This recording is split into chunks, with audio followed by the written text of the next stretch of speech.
नमस्कार। जय श्री राम। हर हर महादेव।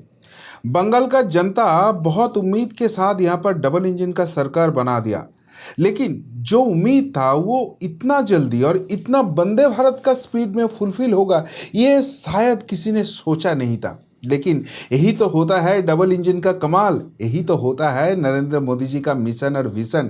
और बंगाल में अभी जो हो रहा है वहां पर शुभेंदु दादा जो नेतृत्व सामने से दे रहे हैं वो देख के सब लोग चौंक गए हैं।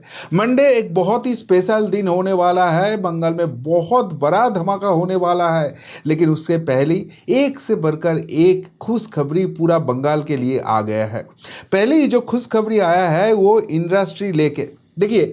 बंगाल में टाटा ने जब सिंगूर में वहाँ पर टाटा नैनो का एक कंपनी करने का कोशिश किया, तब ममता बनर्जी ने वहाँ पर जो चीज़ किया उसके बाद बंगाल इंडस्ट्री के लिए तड़प रहा था। स्पेशली ममता बनर्जी सत्ता में आने के बाद उनके जो गैंग है उन्होंने जैसे काट मानी और सिंडिकेट राज किया था, तो उसके बाद तो बंगाल में इंडस्ट्री कभी कोई हो सकता है यही कोई नहीं सोच सकते थे। लेकिन ये नए गवर्नमेंट आते ही इंडस्ट्री के लिए बहुत कुछ कर रहे हैं और हमको जो एक्सपेक्टेशन है वो अगले 3-4 साल बाद ये इंडस्ट्री का बरसात यहाँ पर होगा ऐसे ही लग रहा है। लेकिन नहीं, ये तो है डबल इंजन सरकार, सो इसका तो कुछ कमाल का रेसिपी रहेगा। तो पहले दिन से ही यहाँ पर इंडस्ट्री का बरसात लग गया और आज जो हुआ स्पेशली फिनेंस मिनिस्टर सपन दासगुप्ता जी जो बोला, जो फोरकास्ट किया, वो अगर सच में होता है तो पूरा बंगाल बदल जाएगा, बदल रहा है, वो हमको दिखने को मिल रहा है। देखिए, पहली शुभेंदु दा का गवर्नमेंट होने के बाद यहाँ पर आमूल ग्रुप ने आया था, उन्होंने बोला यहाँ पर उसने इंडस्ट्री लगाना है। उसके बाद रश्मि ग्रुप आया था, अदानी भी बात कर रहा है, टाटा को कैसे भी वापस लाने का कोशिश किया जा रहा है। लेकिन आज यहाँ पर जो बड़े बिजनेसमैन हैं उनको लेकर गवर्नमेंट ने एक समिट किया और उस समिट के बाद जो निष्कासित हुआ वो तो सच में चौंकने वाला है। यहाँ पर हल्दिया पेट्रोकेमिकल्स, जो हल्दिया पेट्रोकेमिकल्स को नहीं जानते हो, बंगाल में लास्ट कोई बड़ा इंडस्ट्री हुआ है तो ये हल्दिया पेट्रोकेमिकल्स ही हुआ है, जो एक्चुअली लेफ्ट फ्रंट के ज़माने में हुआ था। उसके बाद ममता बनर्जी के गवर्नमेंट आने के बाद इन लोगों के साथ बहुत ही टसल चालू हो गया और ममता गवर्नमेंट को ये हल्दिया पेट्रोकेमिकल्स को ऑलमोस्ट 2000 करोड़ देना पड़ा। तो उसके साथ गवर्नमेंट का रिश्ता अच्छा नहीं था। लेकिन ये नए गवर्नमेंट आने के बाद ही यहाँ पर ये हल्दिया पेट्रोकेमिकल के साथ बात चलाया और उन्होंने डिसाइड किया कि 6000 करोड़ रुपीस का एक नए प्लांट यहाँ पर वो इम्प्लीमेंट करने वाला है। मतलब बहुत सारे लोगों को फिर से जॉब लगने वाली है। वहाँ पर ही ख़त्म नहीं, इसके बाद एल आता है।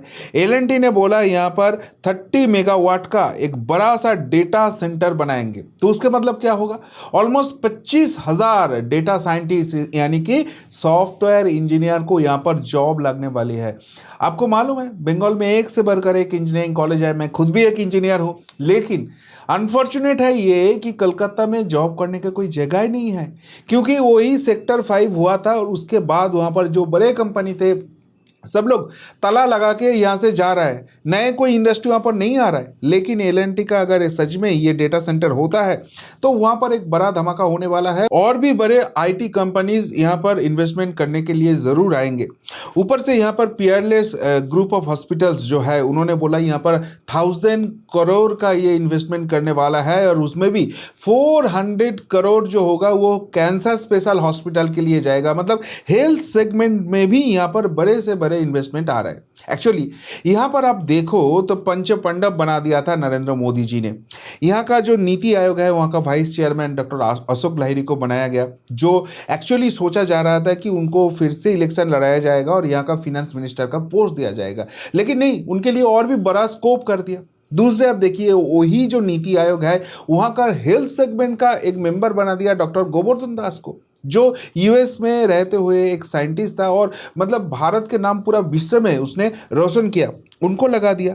यहाँ पर अगर देखो तो हमारा जो प्राइम मिनिस्टर जी है नरेंद्र मोदी जी, उनका जो फिनेंशियल एडवाइज़र है संजीव सैन्याल जी, जिनके लेकर भी बहुत चर्चा हो रहा था कि शायद उसको वेस्ट बंगाल में कहीं विधानसभा से जिताया जाएगा और उनको फिनेंस मिनिस्टर बनाया जाएगा। लेकिन उनको अभी पूरा वेस्ट बंगाल का ही रिस्पॉन्सिबिलिटी दे दिया। ये सारे जो मीटिंग वगैरह होता है बंगाल के लिए फोरकास्ट है, संजीव सैन्याल जी वहाँ पर बहुत अहम भूमिका निभा रहे हैं और फिनेंस मिनिस्टर सपन दासगुप्ता जी तो है ही, बहुत ही सीजन्ड सीनियर पॉलिटिशियन है और नरेंद्र मोदी जी का बहुत ही करीबी माना जाता है इनको।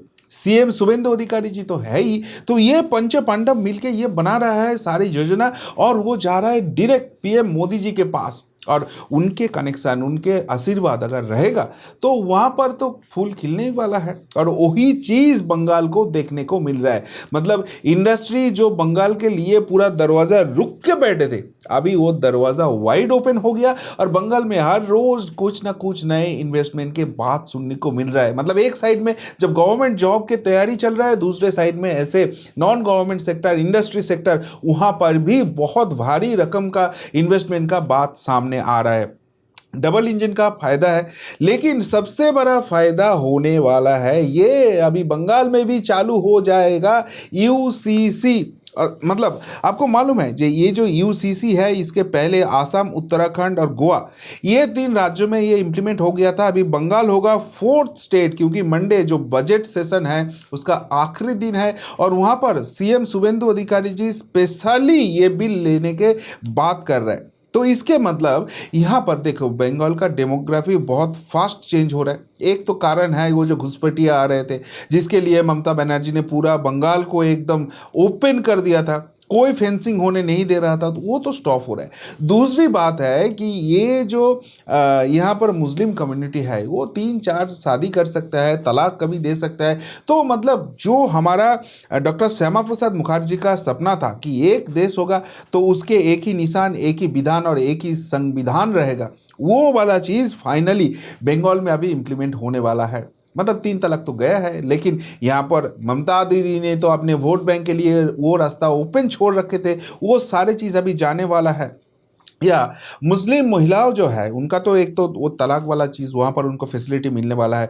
दूसरी चीज़ जो सबसे इम्पॉर्टेंट है कि देखो अभी हम लोग मानते हैं अगर कन्या हो या पुत्र हो कुछ फर्क नहीं है, दोनों ही संतान है, लेकिन वहाँ पर तो ऐसे नहीं होता है। वो सारे चीज़ का भी अभी सारे सारे जो सल्यूशन है वो आने वाला है और 2/3 मेजोरिटी ऑलरेडी भाजपा के पास है बंगाल में। तो उसके मतलब वो बिल आएगा, चर्चा होगा और वो बिल पास भी हो जाएगा। तो ये एक बहुत बड़ा धमाका होगा पूरा देश के लिए। एक बहुत अच्छी चीज़ है कि डॉक्टर श्यामा प्रसाद मुखर्जी का जो जमीन है पश्चिम बंगाल, जिसके लिए भारत का अंगराज्य है, वहाँ पर भी यूसीसी चालू हो गया। एक ही विधान, एक ही संविधान, वो वाला पार्ट तो अभी यहाँ पर होने वाला है। बंगाल को जो कश्मीर बनाने का कोशिश ममता बनर्जी और उसके पूरे पार्टी ने लगा दिया था, वो वाला चीज़ अभी रुकने वाला है। लेकिन इससे भी मजबूत बिल अभी आने वाला है। गुंडे जो है वो गुंडे राज खत्म हो जाएगा। यहाँ पर 2 बिल आ रहा है, एक तो नए बिल होगा, एक तो पुराना बिल का अमेंडमेंट है। The first bill is coming, the West Bengal public safety and control of anti social activities bill. और दूसरे जो बिल है वो है West Bengal maintenance of public order 1972, ये मॉडिफिकेशन होने वाला है। तो ये दोनों बिल में क्या है, कैसे गुंडा राज खत्म होगा? देखो यहाँ पर सीधी सी बात है, यहाँ पर ममता बनर्जी क्या करता है, ये जो मुस्लिम लोग हैं इन लोगों को एकदम कुछ भी उल्टा सीधा समझा देता है। तो वाकफ बोल दो या जो सीएए है वो बोल दो, ये सब लेके मुस्लिम कम्युनिटी को रास्ते में लेके आ जाता है। और वहाँ पर ये लोग क्या करता है, रेल का जो पटरी है वो जला देता है, उखाड़ के फेंक देता है, रेल स्टेशन जला देता है, जो गवर्नमेंट बसेस है वो जला देता है। ऐसे सब अनाप शनाप काम करता है। और दूसरे ऊपर हिंदुओं के ऊपर अत्याचार भी चलता है। एक रो में सपोज 10 दुकान है, उसमें 2 हिंदू का दुकान है, वही दुकान लूट जाता है, वही दुकान जल जाता है, बाकी सारे को छोड़ दिया जाता है। तो ये जो सिनेरियो है ये अब बंद होने वाला है, क्योंकि अगर कोई भी गवर्नमेंट या नॉन गवर्नमेंट प्रॉपर्टी जो है उसके ऊपर हमला करेगा, उसमें कुछ तोड़ फोड़ करेगा, तो ये बंदा तो अरेस्ट तो होने वाला है। ऊपर से उसका जो संपत्ति है वो सारे सीज होने वाला है और वहां से गवर्नमेंट उसको वसूलने वाला है। ये एक चेंजेस आएगा। दूसरी चीज है, अगर किसी के ऊपर बीएनएस का 111 और 112 ये 2 धारा लगते हैं और उसमें इन्वेस्टिगेशन होके अगर चार्जशीट उसमें फ्रेम हो जाता है, तो इसके बाद वो पोटेंशियल क्रिमिनल के रूप से दिखा जाएगा और उसको प्रिवेंटिव मेजर के रूप से 1 साल तक अरेस्ट करके जेल में रख सकता है गवर्नमेंट। और सबसे बड़ी बात है, अगर चाहे तो उसको अरेस्ट भी नहीं हुआ तो वहां पर उसको उसके इलाका से निष्कासित भी किया जा सकता है। ये सारे धारा अभी चालू हो जाएगा। मतलब जो गुंडा राज था, जो स्वराष्ट्र मंत्री आदरणीय अमित शाह जी ने आके बोला था बंगाल में कि भाई आप यहाँ पर भाजपा का गवर्नमेंट कर दो तो जितना भी गुंडा है ना उसको उल्टा करके सीधा कर देंगे, वो भी कानूनी कार्रवाई के रूप से। वही वाला अभी गवर्नमेंट यहाँ पर करने वाला है। ऑब्वियसली डबल इंजन का जो जो सुफल है वो बंगाल को मिलने वाला है। लेकिन शुभेंदु दा ने और एक अच्छी चीज बोल दिया जो लेके बहुत बहुत चर्चा हो रहा है। अभी आप लोगों को मालूम है डीए जो है, डियरनेस अलाउंस, वो गवर्नमेंट एम्प्लॉयज को ममता बनर्जी नहीं देते थे। तो शुभेंदु अधिकारी आने के बाद जो फर्स्ट थिंग किया उनका बजट सेशन में कि एक हफ्ते में वहां पर 20% डीए हाइक कर दिया। फिर भी 22% पीछे चल रहे हैं। बोला है कि मुझे बस नेक्स्ट बजट सेशन तक अब टाइम दो, उसके बाद आपको सेंट्रल के हिसाब से होगा। आपको 7 पे कमीशन मिल जाएगा, उस तब तक तो सेंट्रल का 8 पे कमीशन आ जाएगा। तो वो वाला भी हम नेक्स्ट 2-3 ईयर्स में इंप्लीमेंट कर देंगे। 1 लाख जो खाली पद है, शून्य पद है, उसको हम फिलअप करने वाला है अगले 6-8 महीने में। 1 लाख गवर्नमेंट जॉब लगने वाले हैं, उसमें पुलिस, उसमें टीचर, उसमें गवर्नमेंट एम्प्लॉय, सब कुछ रहेगा। तो एक साइड में जब 2 हाथ में गवर्नमेंट एम्प्लॉयज़ के लिए दे रहा है शुभेंदु गवर्नमेंट, उस टाइम ये जो जनसेवा है, जनता के लिए परिसेवा है, वो कैसे भी नहीं रोके उसका भी इंतजाम कर रहे हैं। शुभेंदु अधिकारी जी ने बोल दिया अभी सैटरडे संडे भी सरकारी ऑफिस जो है वो ओपन रहेगा। कैसे ओपन रहेगा? एक जो डिपार्टमेंट है personal and administrative reforms department, मतलब PAR डिपार्टमेंट जो है वो वाला डिपार्टमेंट अभी ओपन रहने वाला है। तो ये ओपन रहेगा तो क्या होगा, कैसे इम्प्लीमेंट, क्या चीज़ चेंज होने वाला है? देखिए, ये डिपार्टमेंट के अंदर आता है सिविल सर्विसेज एंड मैनेजमेंट, इसके अंदर आता है पब्लिक ग्रीवेंस एंड ट्रांसपेरेंसी, इसके अंदर आता है administrative training and reforms, E government, vigilance and oversight. मतलब ये जो सरकारी कर्मचारी है, इन्होंने अगर कोई भी चीज़ ऐसे किया जो गवर्नमेंट का नाम खराब कर सकता है या जनता को दिक्कत पहुंचता है, वो सारे जगह चेक हो सकता है इस डिपार्टमेंट के थ्रू।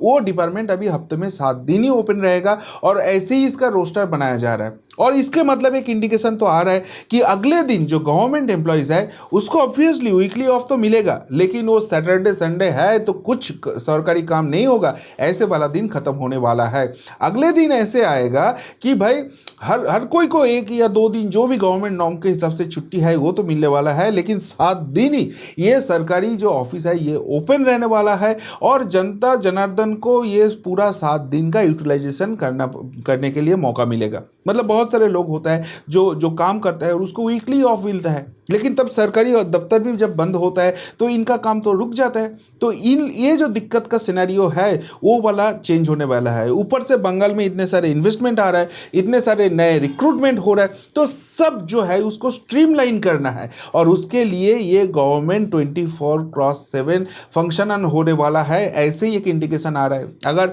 सरकारी कर्मचारी के लिए ये निदान आ रहा है तो ऑब्वियसली मिनिस्टर्स जो है उनको लिए भी तो अभी दफ्तर ओपन रहेगा। तो इसके मतलब ये गवर्नमेंट जो डबल इंजन का काम करने वाला है, सच में डबल इंजन का इफेक्ट। बंगाल बहुत पीछे चले गए, 50 साल पीछे चल रहा है। पहले वामपंथियों ने, उसके बाद तृणमूल ने पूरा खत्म कर दिया बंगाल। उस बंगाल को अगर पूरा भारत के रेंज में फास्ट फॉरवर्ड करना है तो काम तो बहुत करना पड़ेगा, और वो करने के लिए जैसे इसको करना चाहिए वैसे ही शुभेंदु गवर्नमेंट आके कर रहा है। लेकिन और एक अच्छे न्यूज़ आज के मिला। आज जाके एक न्यूज़ आ रहा है कि अनुपम खेर, बहुत ही प्रसिद्ध अभिनेता, वो अब बंगाल में गए और सीधे सीएम शुभेंदु अधिकारी जी से मीटिंग किया। क्यों ये मीटिंग किया? एक तो ऑफिशियल स्टेटमेंट आ रहा है कि अनुपम खेर जी यहाँ पर एक बंगाली मूवी करने वाला है बहुत दिन बाद, तो इसलिए मीट करने गया। लेकिन एक चीज़ बताइए, कोई एक्टर, वो नेशनल लेवल में जितना भी फेमस हो, अगर वो कोई फिल्म करेगा, आंचलिक फिल्म करेगा, उसके लिए सीएम से मीट करेंगे और बहुत देर से उसका डिस्कशन चलेगा।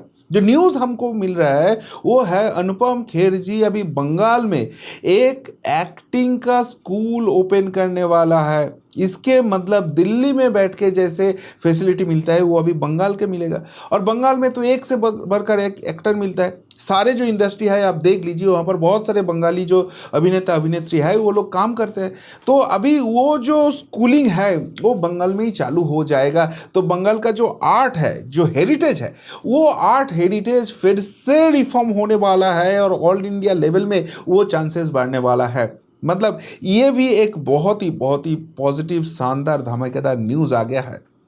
लेकिन सबसे जो इंपॉर्टेंट बात अभी आ रहा है वो है तारातला को लेकर। आपको शायद मालूम है कि तारातला में बहुत बड़ा एक एक्सीडेंट हो गया। वहाँ पर एक गोदाम घर जो तैयार हो रहा था तो उसमें कोलैप्स कर गया और अभी तक 15 लोगों को जान चले गए वहाँ पर। तो सब लोग बहुत दुखी है, लेकिन दुखी होने से तो कोई मतलब नहीं है। ये हुआ क्यों? तो देखा जाए तो तृणमूल के ज़माने में ये जो डिज़ाइन है वो गलत तरीके से पास किया गया है। यहाँ पर जो मटेरियल यूज़ हो रहा है वो बहुत लो क्वालिटी के हो रहा है और इसलिए लोगों को जान जा रहा है। मतलब सोच लीजिए ये तृणमूल कितना घटिया दल है जो अपने प्रॉफिट के लिए, अपने इलीगल प्रॉफिट के लिए लोगों को बलिदान चढ़ाने से भी नहीं डरते थे। तो वो जो सिचुएशन हो गया अभी वो रुकने का टाइम आ गया है, क्योंकि लोगों के जान सबसे प्यारी है, सबसे कीमती है। और इसलिए शुभेंदु अधिकारी जी ने क्लियरली बोल दिया, पहले तो कोलकाता म्यूनिसिपल कॉरपोरेशन, उसके बाद उसका जो दो एडजेसेंट जिला है, एक तो नॉर्थ 24 परगना, एक तो साउथ 24 परगना, स्पेशली जहां पर ये भाईपो राज चलते थे, अभिषेक के सारे काले कारनामा चलते थे, तो वहाँ पर जितना भी कंस्ट्रक्शन है, वो अगर हाउसिंग कंस्ट्रक्शन है तो वो छोड़ के जितना भी बाकी कंस्ट्रक्शन है वो सारे काम रुका गया है। और एक फैक्ट फाइंडिंग टीम बनाया गया है जो ये सारे प्रोजेक्ट का हेल्थ स्टेटस चेक करेगा।